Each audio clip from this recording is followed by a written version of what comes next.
Well, yeah, but I think New Mexico is a little different. New Mexico has a total population of less than 2 million people for the entire state. I feel like Las Vegas gets 2 million people every hour flying in and out of the state. We had 40.4 million visitors last year. 40.4 million. Okay, so. Yeah, and of that, 48% of cannabis sales were to people that do not live in the state. Right, because they're here. I'm in Vegas. Let's go to the dispensary. Yeah.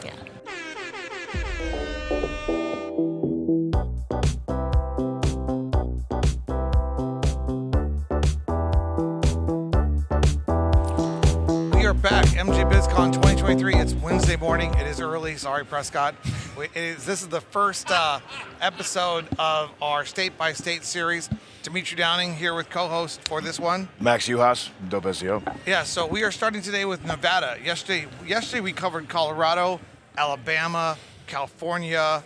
No, we didn't do California. No, Washington, Missouri. A bunch of states. Yeah, it's just incredible. Jersey, New York. New Jersey was interesting. Yeah. There's an incredible amount of information that we get in such a short period of time. Obviously, each state is its own unique entity, has its own unique history, regulatory structure, supply chain, nuances, players, etc. So there's a lot to get out. So let's get right to it.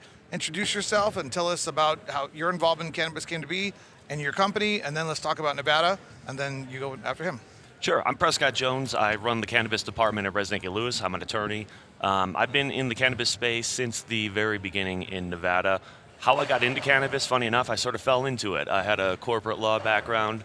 The firm I was at was looking for someone to get involved in cannabis law. I had the right background, gave it a try, saw the future, and 10 years later, here I am sitting with you guys today. That's awesome. So 10 years of Nevada cannabis. That's extraordinary. Awesome. And Deena, you are? I'm Deena Vallina. I was the founder of Apex Advisors. I'm a cannabis accountant, and I also work with the Chamber of Cannabis. I'm the treasurer for the Chamber, which is the largest and most diverse trade association in the state of Nevada. We actually work with their organization to get legislation passed in the state and get some good laws on the books for the cannabis industry. Good God, we have the lawyers and the accountants. I know. They know everything that's happening behind the scenes. Everything behind the scenes and all the stuff that nobody else talks about. They're like, don't tell anybody this yet, but this is what's happening. I love it. So I qualify you guys as Nevada experts. What is it they say? Your Honor, will you accept the... How did they do that? That's his area. No, but I went to law school. I prosecuted for a while. So, Your Honor, may I have the witness entered as an expert? I'm not sure what it was. It's been a little bit since you've been involved in litigation, hasn't it, Dimitri? Clearly. Yeah. Well, you should tell me. Okay, so you guys are qualified as experts at the MJ BizCon. Put your hand on the table. Court of Law. The MJ BizCon. The MJ BizCon, you are now experts. I am the judge of the MJ BizCon court. Okay, and I qualify you as experts in Nevada. Done. Okay, there you go. Sick. So, you said since the beginning, when did Nevada go medical? We went medical, I want to say it was back in... It was 2000, actually. Oh, I mean, officially, yeah. Officially but medical, I think 2015, was... we got the first dispensaries. Yeah, correct. So we had laws on the books for over a decade, but we never had the regulations in place. We never had the legislative structure to allow for actual medical dispensaries until it was 15, right? 15. Yeah. So the actual law was passed back in 98, actually. And it was, yes. So there was a long lull before the commercial structure came about. There was some pushback from certain special interest groups, law enforcement being one, another being, anti-drug groups, some public pushback, and of course the legislation wasn't in place for the regulatory system to manage it, so it just didn't come to fruition for another 15 years. Yeah, there was a big wave of medical marijuana initiatives, legislation in the late 90s. So in 2015, the first medical licenses were issued. That's when the first dispensaries opened. I'm not sure if that's when the licenses were issued. Okay.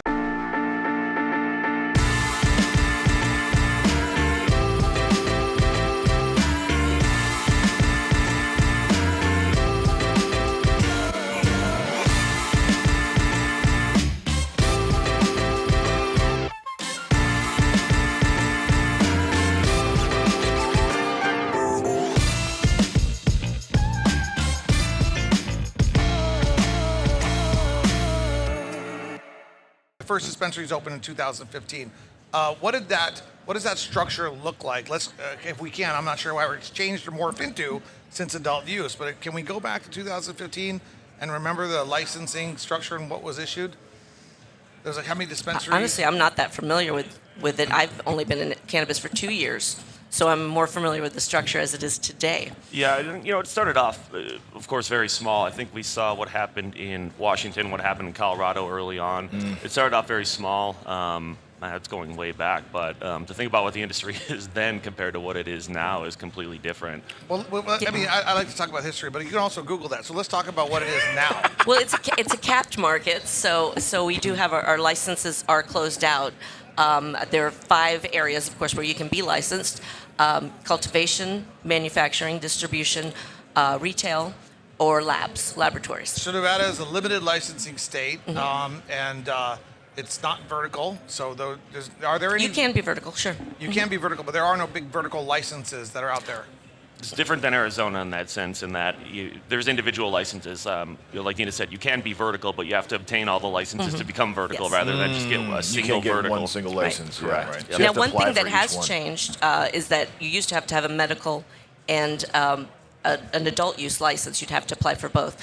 A bill that we just got passed, SB 277, addresses that. And now, starting in 2024, you can get one license and have both. Tell me what that kind of license class is going to be called, because in one state, Arizona, it's called dual use. In another state, in Maryland, it's called consolidated license. What are you guys calling it in California? I don't know that we have a name Nevada. for I don't it. think we have a name. Call it dual use. Dual use, it might be. Dual Yeah. use. Call it- I would imagine that they're expecting that if people are going to get that, they're going to get both. They're not going to bother just having a medical if they can have a Right. medical and an adult. So Okay, so and in some states like Maryland, there are these vertical licenses, but then Maryland switched over from vertical to, I don't think it's officially called horizontal, but it probably should be. Horizontal licenses. I don't know, what is that called? I don't Non-vertical know. licenses? Probably non-vertical. Non-vertical. That would make sense. And obviously, there is no right and wrong in the licensing system. Licensing in general is an evil concept in my mind, but doesn't matter if it's vertical or horizontal, or Sideways, if it's backwards, just one king who's diagonal. developed a principality Yeah. to control all the commodity, services, and goods, and take ownership of the people within that territorial area. That's what we call pre-America. Sorry, sorry. You know, A little if you- colonialism for you. Yeah, Like, pre-colonialism. when you really reflect upon the evolution of the cannabis industry state by state, how all these markets are evolving, and the licensing stuff, and you really start to reflect upon opportunity and what it means, what the government's role should be. There's a lot of fuddy-duddies who are pushing, punishing the new drug reality through excessive regulations, including licensing caps. I just try to go after those people within our industry actively who promote licensing caps, because I think that's a cool Yeah. thing. So, and there are some with the lobbyists and lawyers who do that. well, and they do believe that our market research has shown that we can support probably another 1,200 At least. dispensaries. Yeah. Just in Right. Nevada, Yeah, that right? was the figure Just in Nevada Nevada. alone. 1,200? 1,283 Wow. to be exact. And to me, why are we doing any research? Why are we doing any market analysis? Why are we just not letting the free market and the open market and the consumers and the I patients think you see that in decide? California, though, and there's been a bit of a problem with, just being able to pop up a shop anywhere. Of course, Right. that has its Yeah. its problems as well. Yeah, there's the lesson of Oklahoma, of New Mexico, where you have thousands and thousands of dispensaries and a population of only a few million. And I think there's an effort in Nevada to avoid something like that. Now, that's not to say we don't go too far the other way and overregulate. Right. Yeah. Well, yeah, but I think New Mexico is a little different. New Mexico has a total population of less than 2 million people for the entire state. I feel like Las Vegas gets 2 million people every hour flying Right. in and out of the state. We Like, had 40.4 million visitors last year. 40.4 Yes. million. Okay, so Yeah, and of that, 48% of cannabis sales were to people that do not live right, in the state of right, Nevada. because they're here. I'm in Vegas. Let's go to the dispensary. Yeah. Yeah. Maybe I'm just a little crazy, but my just libertarian philosophical beliefs lead to the conclusion that the government shouldn't be in the business of picking the winners and losers in any society, in any commodity, any good, and any service. And on top of that, supporting them so they don't fail. I like when people fail. That there's a reason why they should fail. There's a Failure's reason good. why competition is good. If it is what it is. That is what makes us all better. And ultimately, I've come to the conclusion that this competition, this innovation, this price war eventually will lead to a better product for patients and consumers. So as an industry, I'm always challenging our industry members that if you support an industry that is built around the interests of the patients and the consumers, you should like competition. You should like open markets. You should like failure, because the bad retailers, the bad cultivators, the bad manufacturers End up out of business. yeah. And they Yeah. won't be protected by some artificial cap created by the government. There you go. Well, you guys agree with I me? don't disagree. Absolutely. It's just a discussion. I think there is some balance Yes. to that, because obviously, as we've seen in other states, it can be problematic if people are just popping up. But I get to your point that Right. let them fail. And Yeah, I don't like to use the word hate, but when I think about the government, there's it kind of ties in there. The emotions, the energy of hate comes to me. It's difficult too, though, because when you're getting the cannabis market really off the ground, especially going back to 15 when we started medical dispensaries, there has to be a certain expectation that the license is going to maintain value when you're dropping hundreds and hundreds of thousands of dollars Sure. into it early on. You don't want to go into a market that's going to be oversaturated with 1,000 dispensaries in Las Vegas within a year. You, of course, have to balance that with, like you said, the market forces have to do what they do and weed out the lesser businesses, and the ones who provide a better product and better value to customers get propped up. You know what I would like to have done? I would have liked to have been like the organizer between France, England, Luxembourg, Germany, Austria, and all the other principalities. Right. If I was alive during the 1650s, we would never have America if I worked for them. We would never have the French Revolution, because I would have I'm just kidding. you would have Yeah. written it a little bit different. I just would have the- let history happen a little differently, I'm just sorry. I'm a big Adam There's Smith a little guy. bit of freedom here for everyone. Like, Yeah. we don't need to push all the people away. So, Yeah. and also, I love the cannabis industry. I love the entrepreneurship. I love the opportunity. I love the people with the new ideas who haven't even been born yet. I love this place being crowded. But MJ BizCon itself should realize that if they don't support open licensing, there's going to be less people here. Imagine if there was every state was like Florida or Alabama, where there's like 4 licenses right now. Right. Imagine Right. if it was Alabama, there'd be no jobs for lawyers, no jobs for accountants.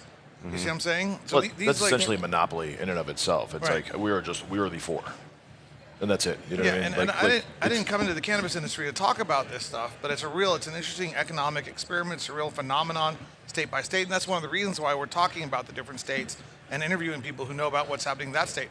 To that end, let's get back into Nevada.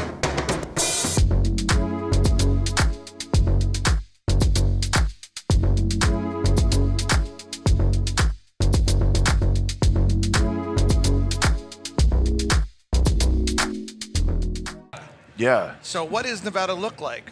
Retail licenses, manufacturing licenses. How crowded is it? Consumption lounges. Well, that's the big story right Yeah. there. But we've got, I think, about 150 dispensaries. Is that about right throughout the state? It's Obviously, 600 total. 600 total licenses, correct? Yeah. And 600 total So licenses. no, I think they're all gone, but not all of them are. They're not all being used. Some Right. people who are holding their licenses. But all allocated. Yeah, allocated. So 150 allocated retail, Yes. for retail, yeah. and 600. then No, 600 allocated for retail. 600 allocated for retail. But only 150 open. About 150 Correct. open. Yep. Ooh. And what? That doesn't make any sense at all. Well, people got licenses, hold licenses, maybe for growth later or for selling. But one retail license allows for one retail store. Is that correct? Correct, yeah. Yeah, but yeah, there's 150 open right now. I guess I'm not certain that there's that many dispensary licenses out there, but they're also allocated by county as well on the retail side, so there's some holdups there. For example, you've got a bunch of rural counties up in northern Nevada where people have licenses, but you don't have the regs in place to let them open whatsoever. So, Now, is that number controlled by the state or by the local jurisdictions? State. yeah, the entire number is controlled by the state, but the local jurisdictions can allow or disallow cannabis They can in opt their out county. too. Yeah, but now, are these licenses, are they transferable, or is there qualifications that need to be met in order for people to have them? Yeah, you're allowed to transfer a license in Nevada. The market's been pretty open. In fact, we're one of the first states to allow out-of-state investors to actually have a piece of a license. But yeah, there's a lot of movement. The only regulations really are you have to get approval by the state Cannabis Compliance Board before you transfer, and it's nothing out of the ordinary in terms of what they're looking for.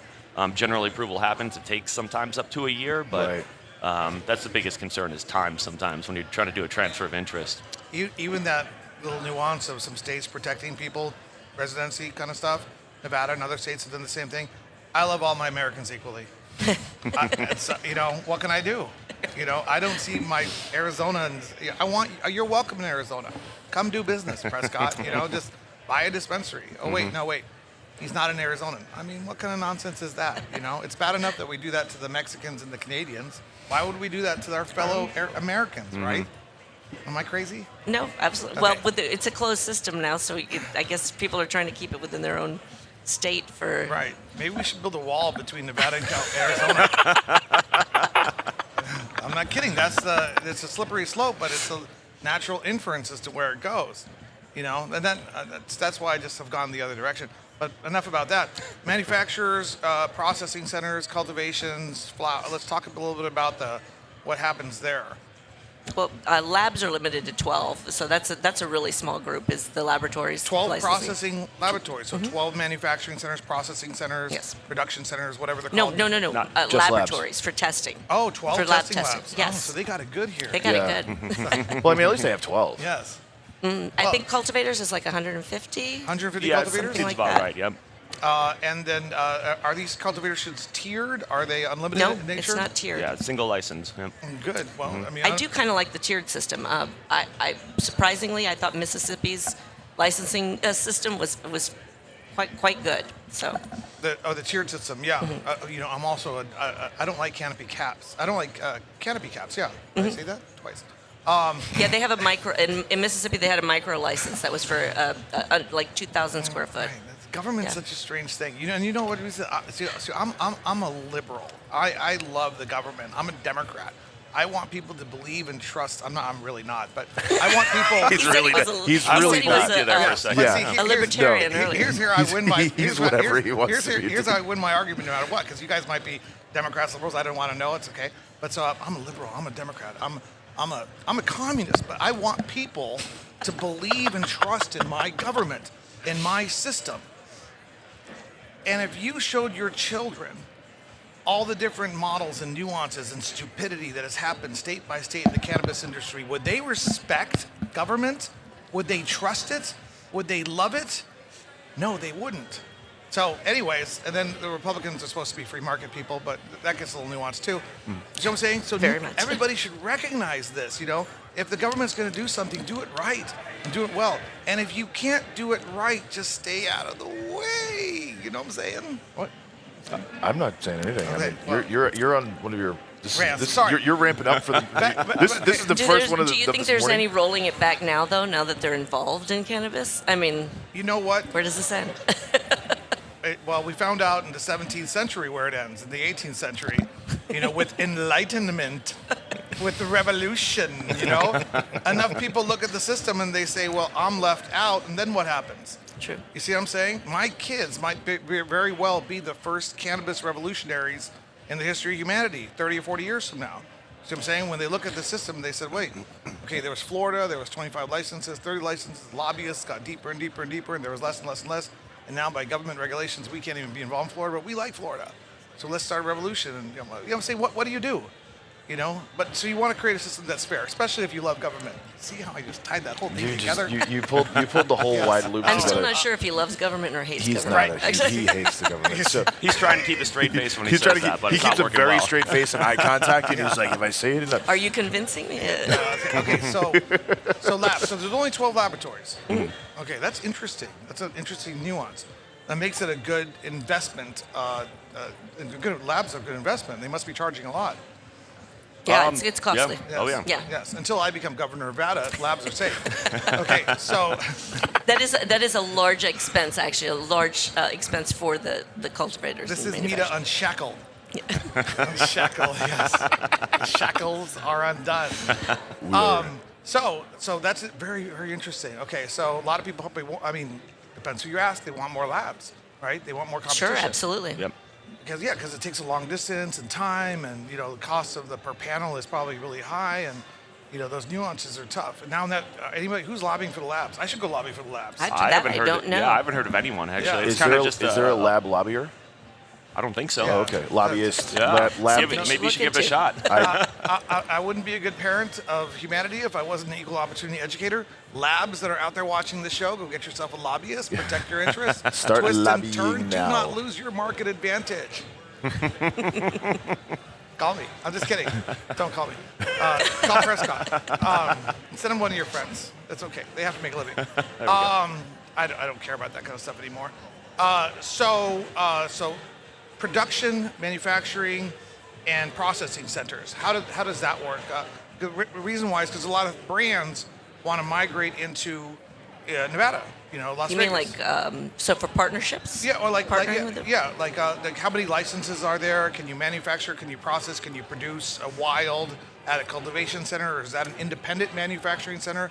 Independent cultivation centers? It depends. Yeah. There's some Yeah. cross license holders, yeah. Yeah, my experience is mostly dealing with independent cultivators who have an independent manufacturing production company they work with, and we're really, even to this day, with the market being what it is, we're seeing a lot of big brands still coming into the state, and it's keeping me busy certainly.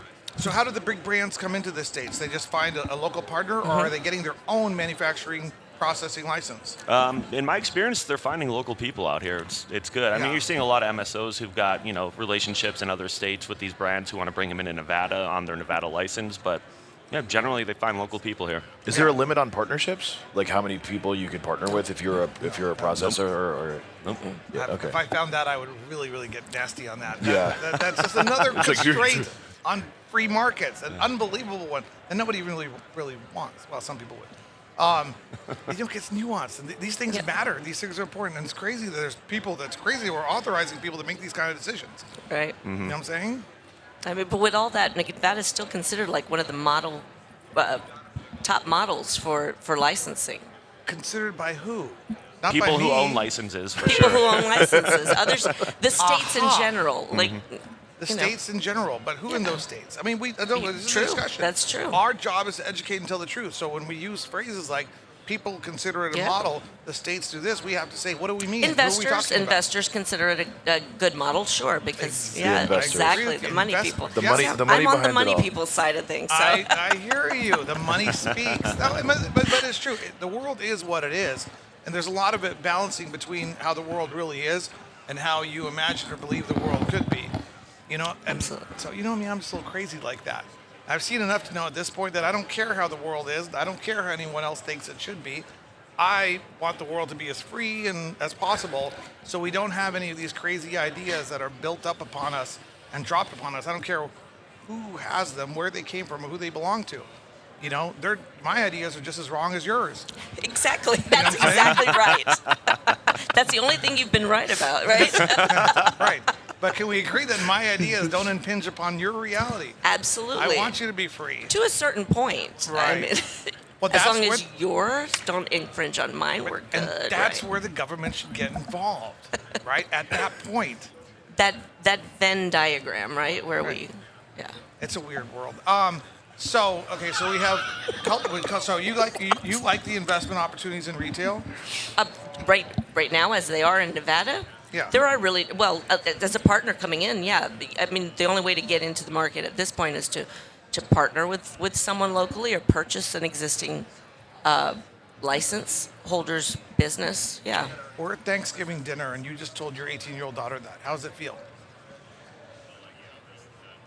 Well, yeah, I hear you, but that's the way you get in right now. Right. I'm Yeah. for the unshackled audience. I'm just trying to remind people that we're all family. We're all part of Absolutely. the same world, and there are no principalities. Another way is to get into an ancillary business, a support business. Right.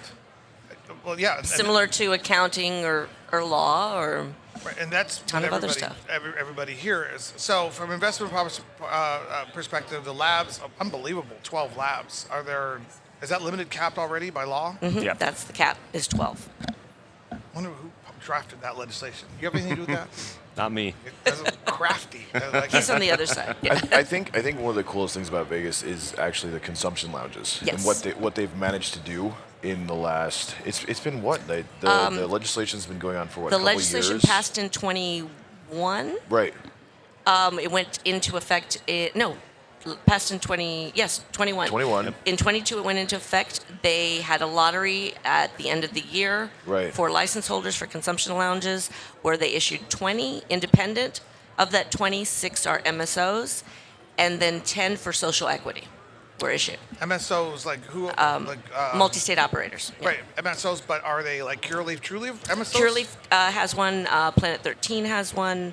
Who are some of the other? Thrive has one, Thrive's yeah. just open. 2 are actually open right now. Our consumption lounges. 2 are actually open. They have their a permanent license now, not just their provisional.